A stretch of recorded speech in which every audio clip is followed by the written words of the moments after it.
y todos. Muy buenos días a todas y todos ustedes. Estamos aquí, tal como lo habíamos anunciado desde hace algunos días, para hablar de hechos penalmente relevantes y actividad probatoria en el proceso penal. No sin antes darle las gracias a Jessica, sí, tú Jessica, por invitarme a realizar estos programas que en inicio vamos a llevar a cabo quincenalmente a través de la plataforma Estrategia Intelectual. Una magnífica oportunidad, sobre todo para aprender en estos días a trabajar de esta forma. Vamos a tener que aprender a comunicarnos de manera diferente en virtud precisamente a las circunstancias muy sui generis de la pandemia. Entonces, bueno, muy bien, bienvenidos. Cuando hablamos de los hechos penalmente relevantes y actividad probatoria en el proceso penal, definitivamente podríamos decir que es algo simple y que cuando hablamos de hechos penalmente relevantes, pues es lo más común y nos referimos a cuestiones como la teoría del caso, el componente fáctico. Entonces podría parecer tal vez algo simple y básico, pero es de suma utilidad y conectan de manera relevante precisamente estos hechos con la actividad probatoria. Siempre en diferentes clases y escenarios académicos hablo de la actividad progresiva y racional de la prueba, es decir, desde que estamos investigando, luego posteriormente vamos a la etapa intermedia y luego posteriormente vamos a la etapa de juicio. Esa actividad probatoria responde a unas determinadas reglas. Por ejemplo, el hecho de hablar durante la etapa de investigación de indicios, de evidencias, de datos y antecedentes de prueba. En la etapa intermedia, por ejemplo, hablar de medios de prueba y en la etapa de juicio hablar de una producción viva y dinámica de la prueba. No obstante, no he tenido la oportunidad y creo que es la ocasión para concentrarme de manera mucho más enfática en lo que son los hechos. Pareciera que con la noción o institución anglosajona de la teoría del caso ha desaparecido o quedado tal vez en un segundo plano la teoría del delito. De ninguna manera.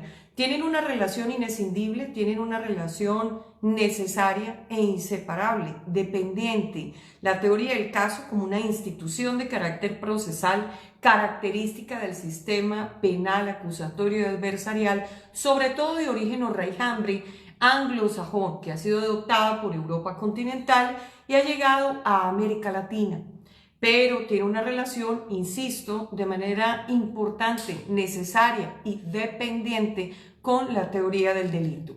De ahí la importancia, entonces, de ser enfáticos con la noción de hechos penalmente relevantes.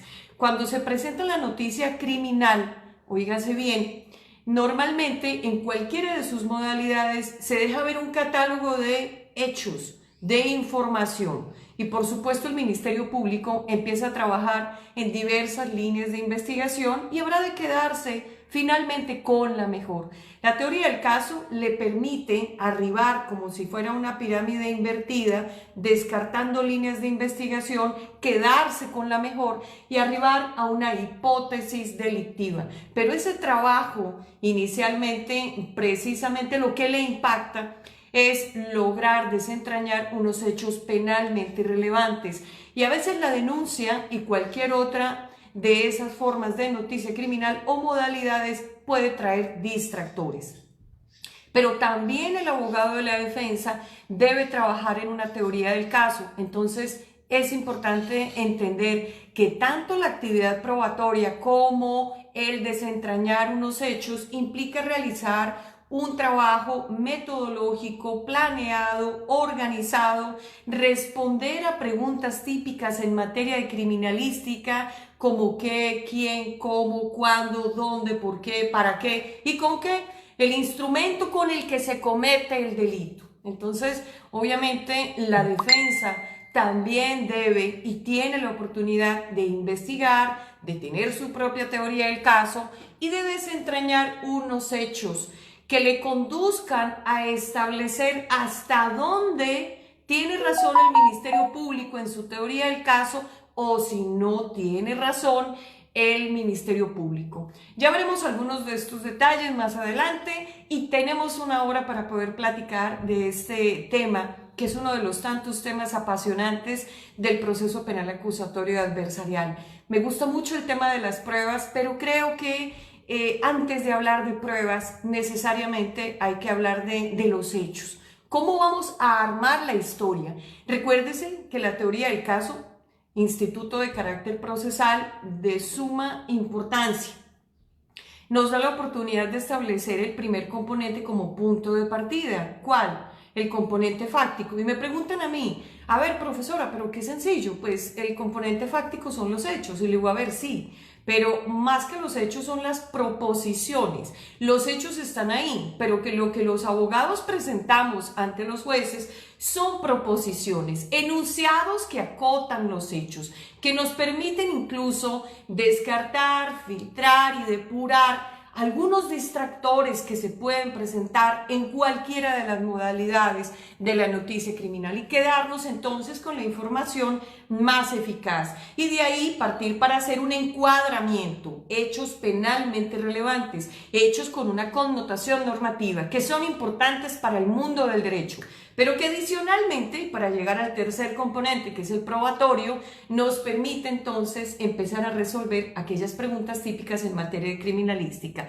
¿Qué, quién, cómo, cuándo y dónde? Recordemos entonces, insisto, la teoría del caso es una institución procesal, es decir, utilizada en el proceso penal. Puede ser que los códigos o normas adjetivas no nos digan de manera particular, oye, utiliza la teoría del caso, oye, construye la teoría del caso, oye, es que la teoría del caso se realiza así, es que tiene 3 componentes, es que presenta la teoría del caso de tal modo, preséntala en tal estadio, momento, fase o etapa procesal. No, la etapa, lo que indica la teoría del caso es un instrumento metodológico que está al alcance de los abogados y que debemos construir desde el momento mismo en que tenemos conocimiento de los hechos.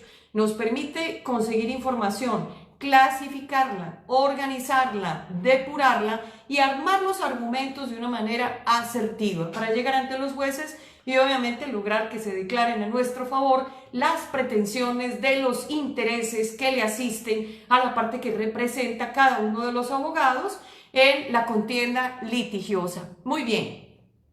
Una de las preguntas que surge también es, bueno, profesora, ¿la verdad real o material, la verdad adjetiva o procesal, la verdad absoluta, la verdad relativa, la verdad material, la verdad subjetiva? Si nos vamos a estudiar los textos que nos presentan diversos doctrinantes en estas materias de carácter probatorio, nos encontraremos que en efecto la mayoría, por no decir todos, pero sí una cantidad importante de estas personas, muy conocedoras de los temas en materia probatoria, nos hablan de las clases de verdad y nos dan unas nociones de lo que es la verdad.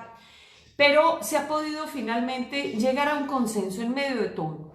Y parte de ese consenso es, la verdad existió tal y como sucedieron los hechos, es decir, la realidad sucedió en un tiempo y en un espacio. Y lo único que se logra al término del proceso por parte de los abogados son aproximaciones a esa verdad, a esa congruencia, a esa consonancia con lo que tuvo lugar en un tiempo y en un espacio.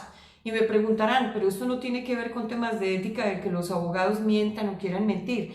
No, esto es un tema absolutamente diferente que va más allá de ese nivel de ética o no ética del abogado de la defensa, del Ministerio Público. Hay aproximaciones. ¿Por qué? Porque con el paso del tiempo la memoria de los testigos se puede ir desdibujando. Los peritos hacen aproximaciones técnicas, científicas, periciales, artísticas, metodológicas y organizadas desde el punto de vista de sus conocimientos a unos hechos que pudieron ocurrir desde la dinámica y perspectiva de su área científica. Y todos buscamos reconstruir los hechos que a nuestro alcance están en materia del conocimiento.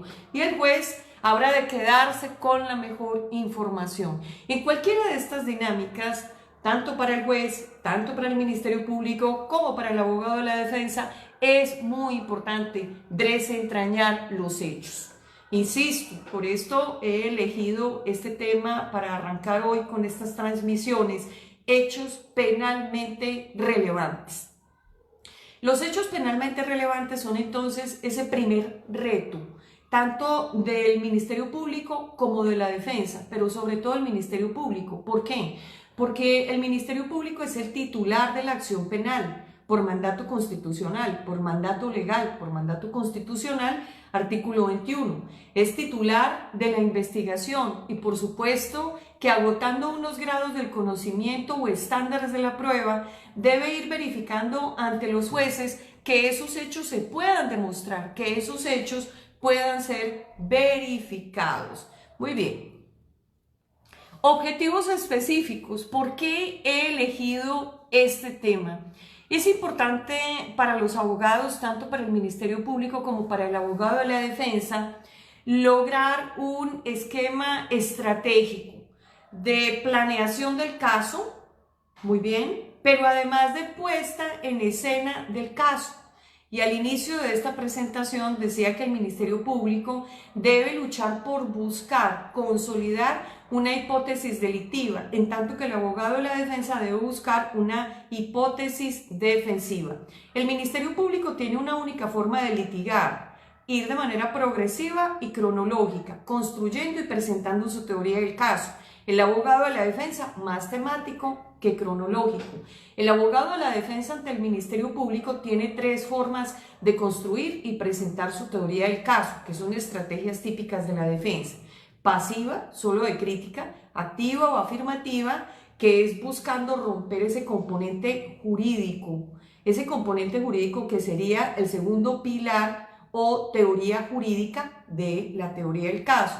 Pero esto no lo puede hacer la defensa si deja de lado la teoría del delito, las nociones de dogmática penal, si no ha investigado hechos penalmente relevantes de suma importancia, entonces también para el abogado de la defensa, la teoría del caso y poder desentrañar cuáles son aquellos hechos que necesitan ser esclarecidos e incluso anticiparse a la teoría del caso de su oponente, que para el caso particular sería entonces el Ministerio Público. La producción de la prueba, insisto, es progresiva, es activa, es dinámica y para ello están precisamente esos principios rectores del artículo 20 constitucional, cuarto del Código Nacional de Procedimientos Penales. Pero si no tenemos un punto de partida, que son los hechos penalmente relevantes, nos va a quedar muy complicado generar un plan metodológico.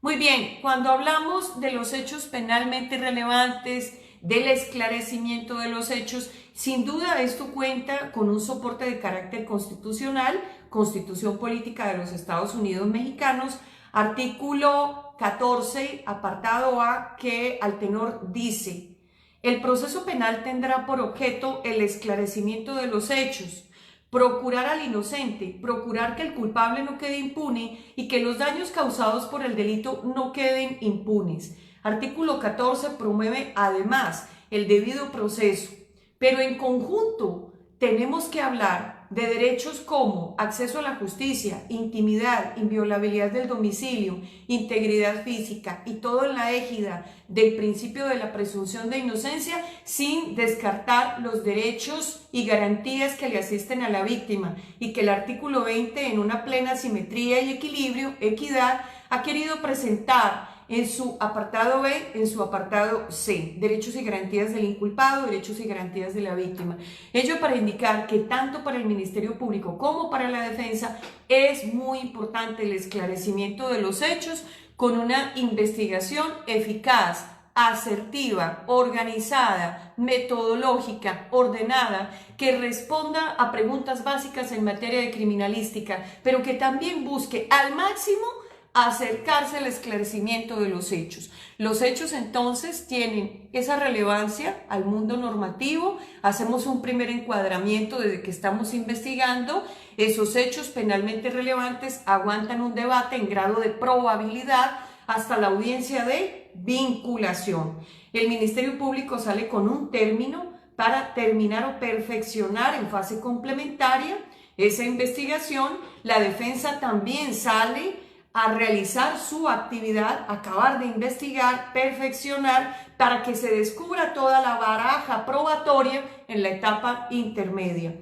Y en la etapa intermedia, esos hechos penalmente relevantes que aguantaron el trabajo durante la etapa de investigación se van a dividir en dos: hechos estipulados o asentados y hechos controvertidos o controvertibles, que son los que llegan al juicio y sobre los que las partes vamos a realizar un máximo ejercicio de litigación, haciendo nacer la prueba e incorporando para llevar a los jueces precisamente unos hechos, óigase bien, que han sido filtrados, que han sido depurados, que han sido decantados.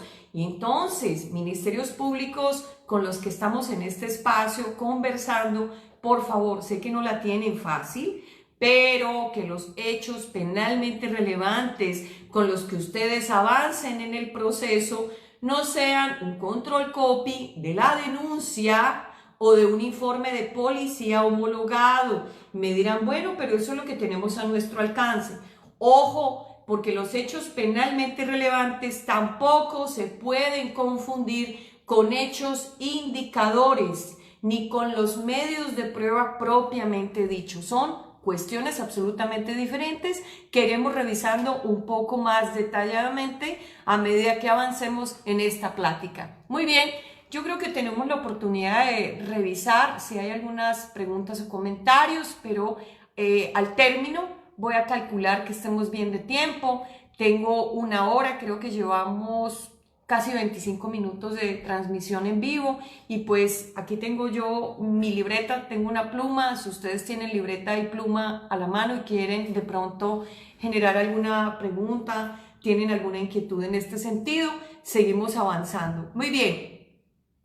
¿Cómo debe ser el esclarecimiento de los hechos? Y esto en consonancia con realizar desde el inicio una actividad investigativa organizada, metodológica. Muy bien, debe haber claridad, debe haber orden, debe haber verosimilitud. Debemos seleccionar las mejores expresiones luego para llevar a la argumentación ideas entre principales y accesorias. Evitar los tecnicismos innecesarios, ser directos para generar una buena persuasión. A veces a mí me preguntan en materia de argumentación, profesora, ¿cuál es la diferencia entre convicción y persuasión?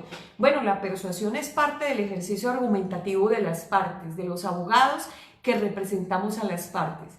Pero la convicción propiamente dicha es un estado pleno de convencimiento de los jueces, en particular del juez de conocimiento o juez de debate, cuando ya va a entrar a la valoración de los medios de prueba.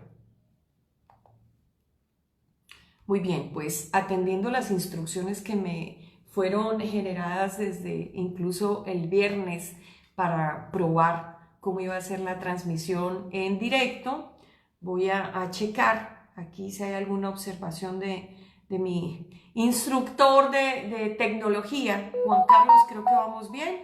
Muy bien, avanzamos entonces con las diapositivas. Aquí tengo alguna información básica para poder desarrollar con ustedes.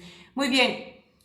Ideas y características propias del sistema acusatorio. Insisto, es de suma importancia lo que tiene que ver con la teoría del caso, con esos tres componentes, con la actividad probatoria. Contamos con pruebas testimoniales, documentales, periciales, evidencia física e incluso la evidencia demostrativa.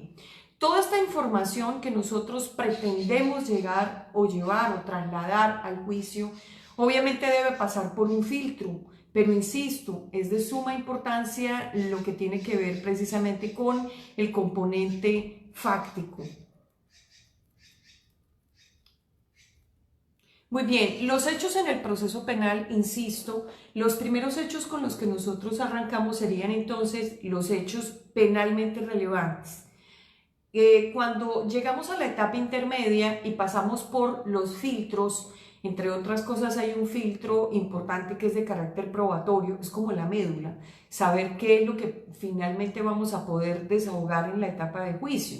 Muy bien, pero también hay un filtro de carácter fáctico, el poder establecer cuáles son los hechos que no vamos a llevar al juicio, que seguirán formando parte de la historia. Sí, claro, porque no podemos, por ejemplo, dejar de contarle al juez donde ocurrió un homicidio. Ese es un hecho absolutamente importante, indispensable, tanto para el Ministerio Público y puede ser que para el abogado de la defensa, indiscutiblemente. Pero si lo hemos estipulado, Ministerio Público y defensor, pues quiere decir que no va a haber ningún ejercicio o actividad probatoria en este sentido y nos vamos a focalizar en otros aspectos.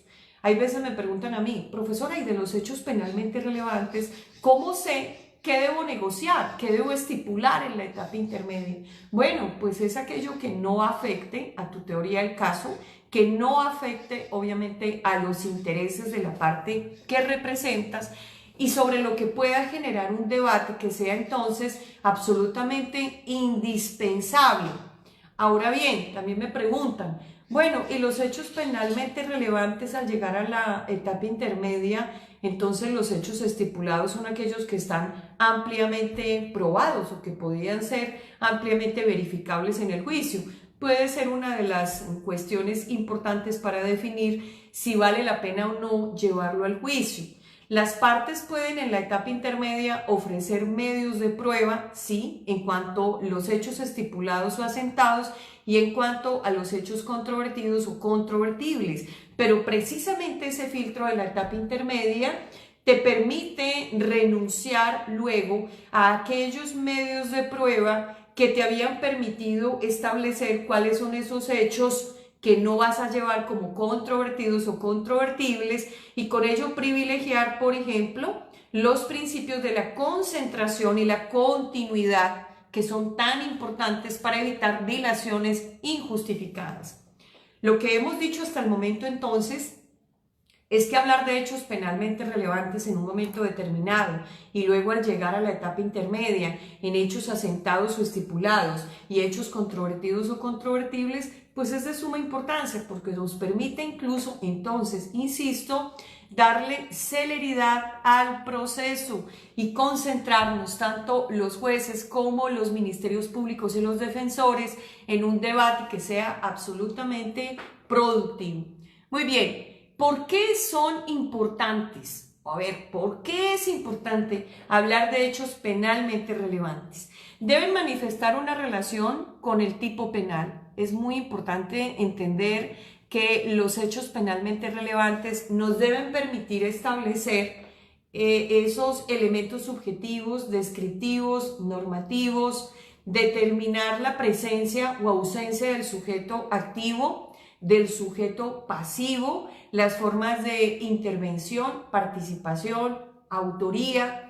Nos debe permitir también establecer la conducta, el verbo rector. Nos debe permitir hacer un ejercicio de cotejo, de confrontación, de ejercicio de compatibilidad. Tenemos que establecer entonces una relación necesaria e inseparable entre los hechos y, por supuesto, esa parte o ese componente que es el segundo, el componente jurídico.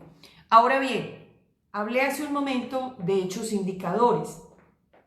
A veces al Ministerio Público en la denuncia se le presenta: Juan huyó del lugar de los hechos, que posteriormente pues será seguramente el lugar de la intervención. Juan huyó o Juan salió corriendo. Entonces, y posteriormente en una diligencia de cateo le fue encontrado a Juan en su domicilio el arma. Perito en materia de balística y entonces se pudo establecer que el arma que le fue encontrada, en efecto, por coincidencia del material balístico en el lugar del hecho y en el lugar de la intervención y obviamente en el cadáver, tiene una plena coincidencia, congruencia con esa arma. Y entonces hay una cantidad de elementos que nos hacen pensar y nos hacen casi concluir que Juan fue la persona que pudo cometer el hecho y habrá obviamente que afianzar la historia. No podemos llegar a un escrito de acusación con hechos indicadores. Los hechos penalmente relevantes van más allá de los hechos indicadores. Para eso es que desde el inicio los hechos penalmente relevantes permiten realizar una actividad investigativa que no nos deje en el limbo, en la incertidumbre de hechos indicadores aislados. Hay que concatenar esos hechos indicadores y con ellos establecer una historia creíble desde el punto de vista cronológico, en virtud de que el Ministerio Público es titular de la acción penal y director precisamente de la investigación. La tipicidad debe ser entonces el punto de partida, indiscutiblemente, para proporcionar entonces un ejercicio de delimitación de hechos penalmente relevantes y con ello aplicar entonces metodologías de la investigación oportunas. No es lo mismo investigar, óigase bien, un delito patrimonial a un delito que tiene que ver con el orden económico, a un delito que tiene que ver con alguna de las tipologías de lavado de activos, delitos que tienen que ver con la vida y la integridad, delitos que tienen que ver, por ejemplo, con armas. Entonces, ahí tenemos que tener nosotros una claridad conceptual de las diversas metodologías. No es lo mismo investigar, por ejemplo, alguna de las modalidades delictivas relacionadas con hidrocarburos. Cada una de estas modalidades delictivas exige entonces la aplicación de unas metodologías diversas. Por ello, insisto, establecer desde el inicio como tarea primaria, básica, los hechos penalmente relevantes nos dará entonces una base muy amplia para desenvolvernos metodológicamente y con ello adicionalmente ir entonces de lo general a lo particular y de lo particular al detalle. Llegar a establecer, por ejemplo, si es autor, si es partícipe y desde el punto de vista probatorio, entonces los abogados realizar un trabajo, insisto, organizado y ordenado, siguiendo unas determinadas directrices para poder aproximarnos entonces a nociones absolutamente básicas de dogmática penal. Muy bien. Cuando hablamos entonces en materia de pruebas, y lo tengo que relacionar indiscutiblemente, tenemos que hablar incluso de diferentes metodologías que se han establecido a través de la historia. No es lo mismo contar con el tema de la libre valoración de la prueba, a hablar de una prueba tasada o hablar de la libre convicción. Y entonces, por supuesto que no era lo mismo realizar una investigación o hablar de hechos para llegar a una descripción normativa penal cuando estábamos, por ejemplo, en virtud de la prueba tasada y cuando estamos ahora en virtud de la libre valoración de la prueba o cuando hablábamos de la libre convicción. Y entonces aquí, leyendo en estos días y preparando esta clase y preparando algunas otras que tengo en estos días, precisamente en esta modalidad así en línea y a través de plataformas, en fin, me encuentro, por ejemplo, con expertos en materia de pruebas como Jordi Ferrer Beltrán, que habla de los momentos de la prueba y él habla entonces de adquisición de elementos de juicio, luego habla de la valoración y luego habla de adopción de la decisión. Y yo he hablado, tanto en los textos que he escrito como en diversos escenarios, no precisamente de los momentos de la prueba, pero sí de una actividad progresiva. Y cuando hablamos de la actividad progresiva, indiscutiblemente tengo que llegar al punto de inicio, hechos penalmente relevantes que inspiran la actividad probatoria. Obviamente hablamos de 3 etapas, insisto, una etapa de investigación, una etapa intermedia y una actividad o una etapa de juicio con una actividad de producción viva y dinámica de incorporación y desahogo de medios de prueba. Muy bien, continuamos hablando entonces de los hechos penalmente relevantes y volvemos a ese punto que había mencionado al inicio. Cuando hablamos de las diferencias, por ejemplo, entre verdad procesal y verdad real o material, Hay algunos doctrinantes que incluso dicen que esas clasificaciones entre verdad procesal y verdad material no deberían atenderse, que tampoco debería atenderse la diferencia o clasificación entre una verdad completa o una verdad absoluta y una verdad relativa. Más que entrar en esas acepciones, creo que el tiempo no da para profundizar de esta manera. Sí considero que es importante establecer e insistir en que la verdad tuvo un tiempo y un espacio y que incluso en la noticia criminal al Ministerio Público no le es presentada de manera amplia esa verdad como ocurrió en un determinado tiempo y un determinado espacio. Ahora imaginemos al paso de un año, de 2 e incluso de 3, cuando se realice el juicio, ¿qué es lo que va a suceder? Al término lo que sucede son aproximaciones. Hay una responsabilidad importante precisamente por parte del Ministerio Público de lograr esa reconstrucción de los hechos y por parte de la defensa revisar desde el punto de vista de una estrategia activa, pasiva o mixta si tiene razón o no el Ministerio Público. Entre otras cosas, el construir esa teoría del caso le sirve también a la defensa e incluso al Ministerio Público para poder establecer si lo mejor es una forma de terminación anticipada del proceso o definitivamente consideran que su teoría del caso puede prosperar y que pueden llegar entonces de esta manera al juicio con una hipótesis delictiva y con una hipótesis defensiva a tener un enfrentamiento en un equilibrio o en una equidad de cargas. Muy bien. Los hechos penalmente relevantes, entonces, insisto, son aquellos que para el mundo del derecho tienen una connotación, una consecuencia o un efecto jurídico. Y al respecto, de manera respetuosa, vuelvo a citar al maestro y doctrinante Jordi Ferrer Beltrán. Los hechos tienen relevancia en el proceso penal, esto es textual, al producir efectos jurídicos respecto de la sentencia.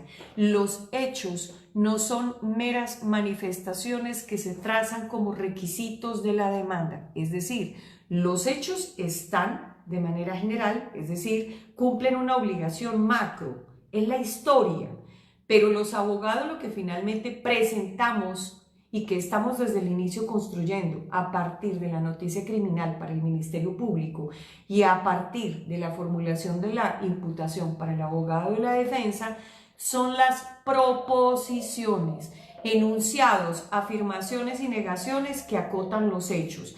Y esas afirmaciones nos permiten establecer, delimitar, buscar, clasificar e investigar para presentar a través de argumentos sólidos y eficaces circunstancias de tiempo, modo y lugar, que finalmente lo primero que realizamos, insisto, debe ser un encuadramiento y con ello entonces arribar al segundo componente o pilar de la teoría del caso, que sería entonces la teoría jurídica.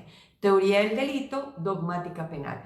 Permítanme, voy a remitirme de nuevo aquí en pantalla, por ser alguna indicación de Juan Carlos, de Estrategia Intelectual. Recuerden que estamos en Estrategia Intelectual, que es la plataforma que genera estos espacios, que nos permite estar en este ejercicio constante de actualización de ustedes que observan y escuchan, y de quienes estamos aquí al frente de las cámaras aprendiendo un poquito de la tecnología, siempre tan acostumbrada yo particularmente a las aulas físicas y ahora pues desde la comodidad de casa u oficina presentando estas clases. Muy bien, no tenemos indicaciones en este momento.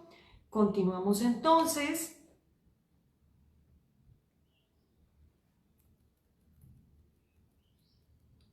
Muy bien, los hechos penalmente relevantes. Insisto, ministerios públicos van más allá de los hechos denunciados o manifestaciones de la noticia criminal. Ministerios públicos no se queden con el contenido del informe de policía homologado.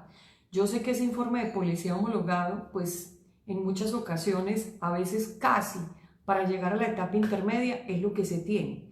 Pero, por favor, esa noticia criminal que se devela o que se deja ver a partir de ese informe de policía homologado debe trabajarse.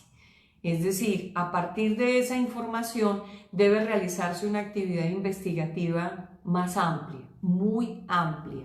Recuerden, ministerios públicos que no deben ir al lugar de los hechos, al lugar de la intervención, y deben entonces en muchas ocasiones trabajar prácticamente con las uñas. El informe de policía homologado es hecho deprisa, es hecho a veces al calor de situaciones de emergencia. No sabemos qué nos vamos a encontrar: personas armadas, cadáveres, personas que aún tienen vida, explosivos, drogas, una cantidad de situaciones muy particulares en donde tampoco podemos exigir las mejores de las redacciones a quienes se encargan entonces de llenar ese informe de policía homologado. Y a lo sumo de pronto lo que habrá allí son hechos indicadores, insisto. Ministerios públicos, no es lo mismo un hecho indicador que un hecho penalmente relevante. El hecho penalmente relevante indica que ha habido un trabajo, que se han podido incluso en un momento dado concatenar esos hechos indicadores. Juan salió corriendo del lugar de los hechos y alcanzó a ser visto portando un arma. Muy bien, o de pronto lo del arma ni siquiera. Simplemente contamos con una o dos personas que pueden describir a Juan, que no lo vieron disparando, que lo vieron corriendo del lugar de los hechos y que por supuesto encuentran un cuerpo y que llegan las autoridades y pues la persona lamentablemente fallece. Y a los 3 o 4 días, en una diligencia de cateo en el domicilio de esta persona, de Juan, la persona que habían visto corriendo pero que no vieron accionar el arma, encuentran que el arma, en efecto, es el arma con la que se comete el homicidio de esa persona que había fallecido 3 o 4 días antes. Entonces hay unos hechos indicadores y estos hechos tienen que ser conectados. Procuremos hacer una conexión lógica, coherente, para que los argumentos entonces sean válidos, sean sólidos y podamos llegar entonces a una etapa de juicio con una hipótesis delictiva suficiente, asertiva y eficaz. Recuerden que el esclarecimiento de los hechos, más allá de buscar a fuerza, porque el fin no justifica los medios, con investigaciones que arrojan información ilegal o ilícita, el fin no justifica los medios. Los hechos deben llegar filtrados al proceso con medios de prueba suficientes que califiquen de legales, de lícitos, de pertinentes, de conducentes, no de sobreabundantes, que respeten entonces los derechos fundamentales. Y el Ministerio Público tiene una responsabilidad muy grande: concatenar esos hechos indicadores y establecer entonces una historia cronológica, una historia que sea atendible. Muy bien, el Ministerio Público entonces busca soportar en su hipótesis de la acusación, óigase bien, insisto, una narrativa suficiente, descriptiva, detallada, cronológica, y para ese momento entender que los hechos indicadores que les son presentados en la noticia criminal son eso, solo hechos indicadores. Es decir, ministerios públicos, amigos, colegas queridos, no lleguen a ese escrito de acusación con un control copy de hechos indicadores. Cuando ustedes se lanzan a acusar, ya dejaron la probabilidad que les había soportado hasta la vinculación detrás. Ya despídanse de la probabilidad. Desde la acusación ya debemos empezar a dejar ver un grado de certeza más allá de toda duda razonable. Y me preguntarán, profesora, ¿pero para qué desde la acusación un grado de certeza? Sí, eso es para el juicio, para la actividad probatoria. Sí, pero cuando tú te lanzas en la acusación, entendemos que ya ha transcurrido un tiempo, que ya hubo una fase complementaria, que hubo una vinculación en la que únicamente se te exigía el grado o estándar de la prueba de probabilidad y que a partir de ahí entonces tú estás listo para llegar al juicio y el mensaje es: voy a demostrar en grado de certeza más allá de toda duda razonable. Los hechos penalmente relevantes entonces deben contar con una fuerza probatoria indiscutible. Y entonces allá estarán los defensores y defensoras que observan esta transmisión. Profesora, y los defensores también tienen una tarea muy importante. Tienen la oportunidad desde la formulación de imputación de construir su teoría del caso, de tener su propia historia, de establecer si la historia del Ministerio Público puede o no ser verificada o demostrada. O si ustedes pueden tomar una distancia absoluta y tienen una historia diferente y pueden demostrar que Juan no cometió el hecho y que estaba en lugar diverso y que no tiene el don de la ubicuidad. Bueno, ustedes abogados de la defensa tienen 3 estrategias para su litigación: una estrategia activa o afirmativa, una estrategia pasiva o negativa, no omisiva, solo cobrar los honorarios e irse en modo figura decorativa a las audiencias, o activa, donde hacen una crítica, o mixta, donde hacen una crítica de los medios de prueba del Ministerio Público y además pueden presentar una historia diferente. Ojo, cuando digo una estrategia mixta para la defensa no quiere decir que sean 2 teorías del caso. Es que estaba pero no estaba, es que fue pero no fue, es que de pronto sí pero tal vez no, medio cantinflesco, no, esto no acomoda, no cuadra, no hace clic. Estamos hablando de una teoría del caso única, sí, donde el abogado de la defensa busca atacar desde el punto de vista de filtros probatorios los medios de prueba del Ministerio Público, pero a su vez tiene una historia. Entonces también el abogado de la defensa busca desde el inicio establecer y buscar trabajar en lo que tiene que ver con materia de criminalística, hablando de hechos penalmente relevantes. El abogado de la defensa también tiene un compromiso de demostración. Y aunque sea el abogado de la defensa y le asiste a su cliente la presunción de inocencia como un maravilloso blindaje del que deviene respeto de otros derechos y garantías, magnífico. Pero ello no quiere decir que el abogado de la defensa considere o conserve una postura neutra en calidad o modo de piedra. No, el abogado de la defensa debe ser dinámico. El abogado de la defensa debe propugnar por una investigación de lo que a sus intereses le conviene. Muy bien, la Fiscalía entonces en la construcción de su hipótesis delictiva y con la ayuda metodológica de la delimitación de los hechos penalmente relevantes, debe delimitar la conducta que se le atribuye al imputado, establecer circunstancias de tiempo, modo y lugar, y desde allí ir verificando cuáles son aquellos medios de prueba que va a ofrecer en la etapa intermedia, agotando todos los requisitos o exigencias de calidad del artículo 346 del Código Nacional de Procedimientos Penales. Deberá a su vez también, a través de la metodología de búsqueda, clasificación y depuración de hechos penalmente relevantes, establecer todos y cada uno de los elementos del respectivo tipo penal, así como analizar todos y cada uno de aquellos aspectos atinentes a la antijuridicidad y a la culpabilidad. Y si siente que su caso puede tener alguna debilidad, anticiparse. Una grieta en la teoría del caso del Ministerio Público puede ser una puerta que no logre cerrar y por donde ingrese el abogado de la defensa.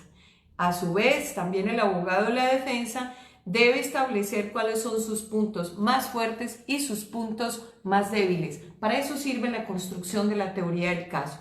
Es decir, la teoría del caso es muy importante.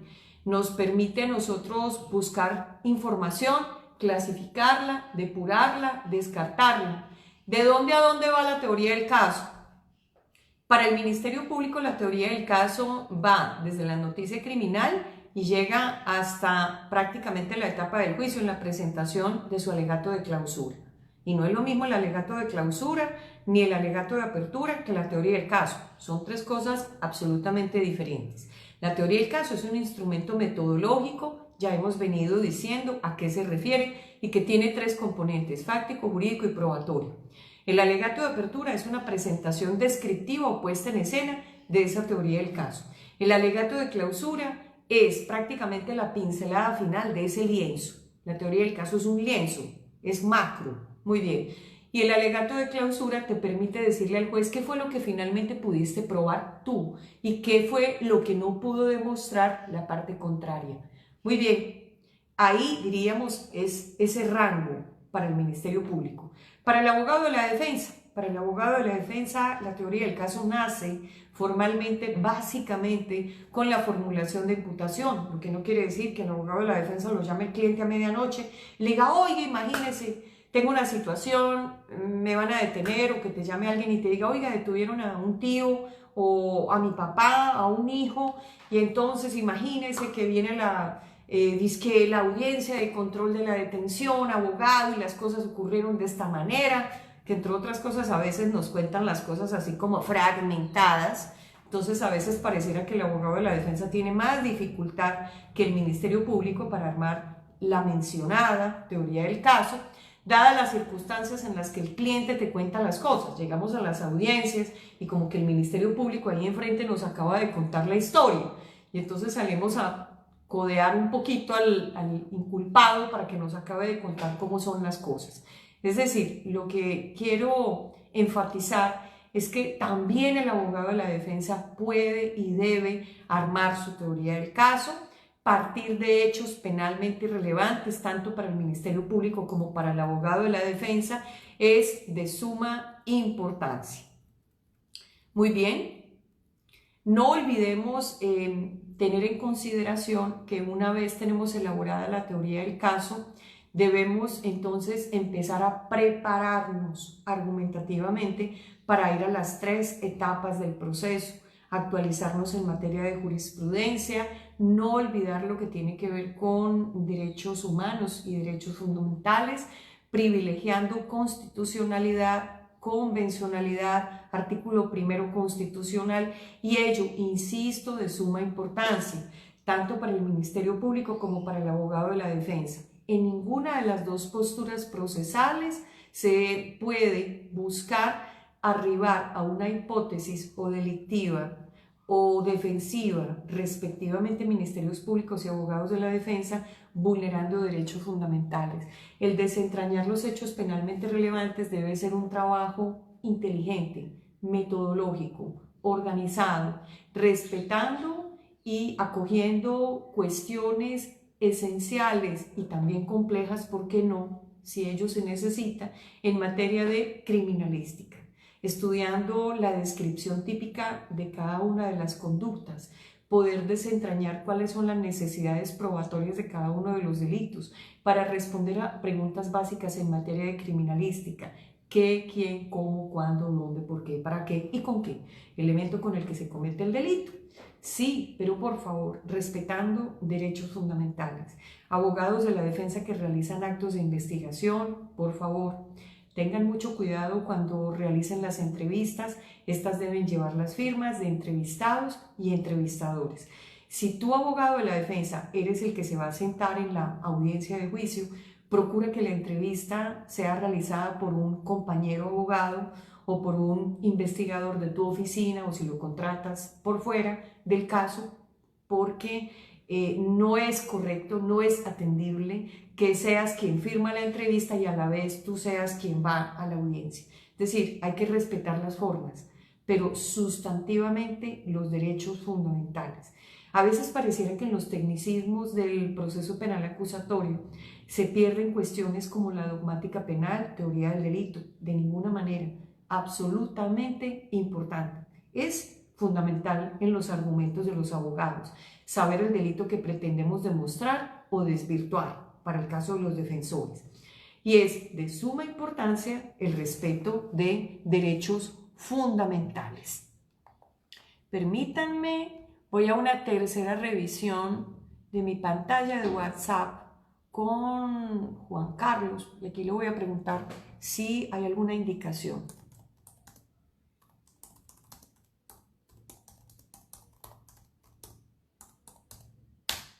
Muy bien, aquí estoy en pantalla de WhatsApp, pero sigo con ustedes conectada. Estoy esperando si él me hace alguna indicación, porque creo que estamos prácticamente ya arribando al final. Vaya, y pareciera que necesita uno muchas horas para platicar un tema como este. es decir, se extiende uno en lo que tiene que ver con los hechos, con las pruebas, con la teoría del caso, con las 3 etapas del proceso, y pues definitivamente van surgiendo cuestiones y detalles. Estoy esperando algún tipo de indicación y voy a tratar de pronto de mirar, no sé si tenga la oportunidad de revisar. Tengo algunos saludos, muchísimas gracias a personas que en este momento están viendo la transmisión por su voto de confianza. Sé que es un poco temprano y hasta el sueño se ha trastornado con esto de la pandemia. Parece que a veces dormimos hasta muy tarde, entonces las 10 de la mañana, 11, estamos aún tal vez un poco buscando acomodarnos.